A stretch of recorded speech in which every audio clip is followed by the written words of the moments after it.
السلام علیکم دوستو، آپ دیکھ رہے ہیں میرا یوٹیوب چینل PSX فرینڈز۔ تو آج کی ویڈیو میں ہم بات کرنے والے ہیں ایک بہت ہی عام ٹاپک، ڈیویڈینڈ، یعنی کہ وہ منافع جو کمپنی اپنے شیئرز ہولڈرز کو دیتی ہے۔ اگر آپ سٹاک مارکیٹ میں نئے ہیں تو یہ ویڈیو آپ کے لیے بہت فائدہ مند ہونے والی ہے، کیونکہ آج ہم سمجھیں گے کہ ڈیویڈینڈ کیا ہوتا ہے، کیوں دیا جاتا ہے اور کب دیا جاتا ہے۔ چلیے سب سے پہلے ہم سمجھتے ہیں کہ ڈیویڈینڈ ہوتا کیا ہے۔ جب کوئی کمپنی بزنس کرتی ہے تو وہ منافع کماتی ہے۔ اس منافع کا کچھ حصہ کمپنی اپنے پاس رکھ لیتی ہے تاکہ کاروبار کو آگے بڑھایا جا سکے، اور کچھ حصہ وہ اپنے شیئرز ہولڈرز میں تقسیم کرتی ہے۔ اس کو ڈیویڈینڈ کہا جاتا ہے۔ مثلا اگر آپ کے پاس میزان بینک کے 100 شیئرز ہیں تو کمپنی اعلان کرتی ہے کہ 10 روپے فی شیئر کا ڈیویڈینڈ دیا جائے گا، تو آپ کا کل ڈیویڈینڈ 1000 روپے بنے گا۔ یہ کمپنی آپ کے منافع میں آپ کا حصہ ہے۔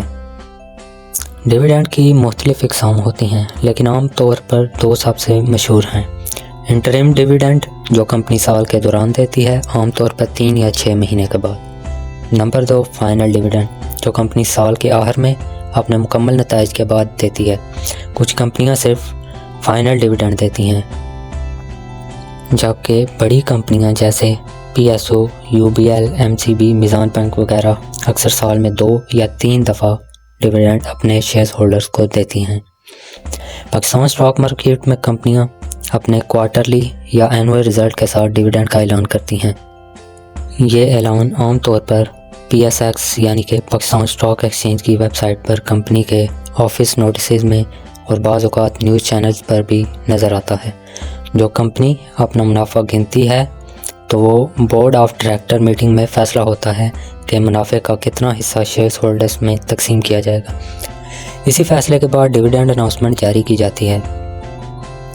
اب سوال آتا ہے کہ ڈیویڈینڈ ملتا کیسے ہے؟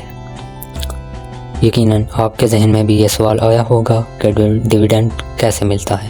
اگر آپ کے شیئر CDC اکاؤنٹ یا بروکر اکاؤنٹ میں ہیں تو ڈیویڈینڈ کی رقم ڈائریکٹ آپ کے بینک اکاؤنٹ میں ٹرانسفر کر دی جاتی ہے۔ پہلے زمانے میں چیک کے ذریعے دیا جاتا تھا، لیکن اب زیادہ تر کمپنیاں ڈیویڈینڈ سسٹم استعمال کرتی ہیں۔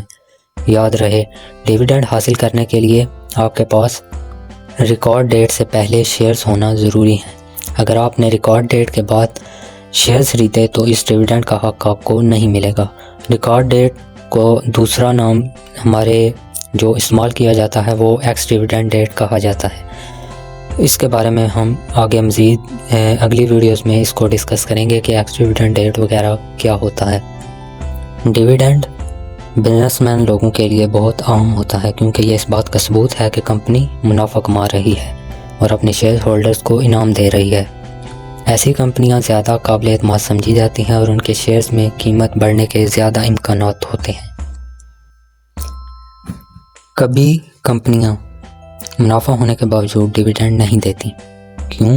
کیونکہ وہ پیسہ اپنے بزنس میں دوبارہ لگانا چاہتی ہیں، جیسے ریٹینڈ ارننگ کہا جاتا ہے۔ اسی طرح کچھ کمپنیاں بونس شیئرز بھی دیتی ہیں، جو ڈیویڈینڈ کی ایک اور شکل سمجھی جاتی ہے، جہاں کیش دینے کے بجائے کمپنی آپ کو اضافی شیئرز دیتی ہے۔ لہٰذا ہر ڈیویڈینڈ نہ صرف منافع کا اشارہ ہوتا ہے بلکہ کمپنیز کی مالی پالیسی کو بھی ظاہر کرتا ہے۔ تو دوستو، اب آپ جان گئے ہوں گے کہ ڈیویڈینڈ کیا ہے، کب ملتا ہے اور کیوں اہم ہے۔ اگر آپ کو ویڈیو پسند آئی ہو تو لائک، سبسکرائب اور شیئر کرنا نہ بھولیں۔ ملتے ہیں اگلی ویڈیو میں۔ اللہ حافظ۔